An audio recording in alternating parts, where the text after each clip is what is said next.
It's definitely not a sense of euphoria at this point. We all have our favorite numbers, right? Anyone likes the number 7 here? Okay, good. I have company. Okay. So, good afternoon, fellow Toastmasters and guests. Welcome to the odd kind of us. 7 is a very odd number, don't you think? I mean, 7 is odd mathematically, but in my view, 7 is the oddest of odd numbers. In my school days, I have a strange connection with 7. In my school days, I struggled with the 7 tables the most. I mean, not only is 7 odd, but the multiples of 7 are even odder. Let me state a few odd facts about 7. Did you know that in our body, right from the skin to the bone, there are 7 layers? Remember the periodic table, the dreaded periodic table? Well, that had 7 rows. On the pH scale, 7 is a peacemaker between acids and alkalis. 7 segment display. With just 7 LEDs, you are able to display the numbers 0 through 7. Apparently, our brain can remember 7 things at a time. Stephen Covey probably knew this fact, and so that's the reason he gave us just 7 habits of highly effective people. Have you heard of slot machines?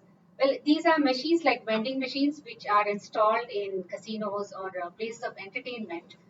They have a slot where you put in a coin, pull a lever, and there are numbered wheels which turn. And when the wheels stop, whatever number is displayed decides your luck for the day. And guess what the number is to hit the jackpot? That's right, it's 777. Those are the 6 odd facts. The 7th one, well, let's not even get into the 7-year itch situation. So, 7 is an interesting number, but at the same time, if you ask people what is your favorite number, not many hands go up, but today there were quite a few. That's an exception. Perhaps we choose 1 because remember 1 represents being first, and we are conditioned to believe that being first is a measure of success. Perhaps you choose 9 because remember 99.99% we struggle to achieve that. We push our kids to achieve that. That's the closest to centum. That's the closest to perfection. And we are again conditioned to believe that with perfection we get beauty, lies beauty and success. So 7 is an interesting number. 7 is very significant in many ways, including the religious terms, which I'm not going to mention here. At the same time, 7 in some ways is unpopular and it's the odd one out. Let's take this analogy to the human realm. We often come across people whom we think are a strange breed. We are quick to tag them. Hashtag odd, hashtag crazy, hashtag eccentric, hashtag avoid at all costs. Who are these people? Who are they? Well, according to Malcolm Gladwell, they are the outliers. They exist at the edge of statistical plausibility, which means if you take a survey with some metric across the room, all of the answers would be aligned in one simple graph, then there would be these exceptions outside. They are the singulars because they find it difficult to be part of any group, herd, flock, creed, whatever you name it. They are the illogical ones because they have such original thinking, they find it very difficult to conform to the norms of the society. They are highly opinionated, argumentative. In their book, I'm right, the rest of the world is wrong. They also exist with an enduring sense of feeling and understanding that they are different from the rest. Their own differentness is something they are aware of.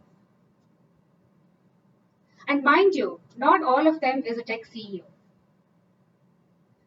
So Steve Jobs talks about these people in his famous quote. He calls them misfits, crazy ones, people who don't follow the rules. He says they see things differently. He says they can change things. And he calls them genius. He says you can glorify them or vilify them, but one thing you can't do is ignore them. So let's take an example. Do you know the famous Khushwant Singh? He was a poet, author, diplomat, politician. He wore a number of hats. He was well known for his humor and his wit, but both were laced with sarcasm. If you read something he wrote, you would love him and hate his guts at the same time. Acid wit was the term used. He was a self-proclaimed agnostic, which means agnostic is a position you take where you say the existence of God can either be proven or disproven. Perhaps that's the reason he wrote this quote: "We are of the mysterious East. No proof, just faith. No reason, just faith." Kind of makes you squirm, isn't it? He lived to the ripe old age of 98, and till the end he was doing what he loved. He wrote his own eulogy, his own epitaph much earlier, typical Khushwant Singh style, wicked and witty till the end.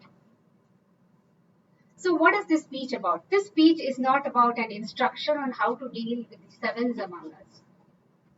This speech is not about persuading the odd ones to be just like everyone else. But this speech is a very simple acknowledgement that among us, there are the odd kind of us. Thank you.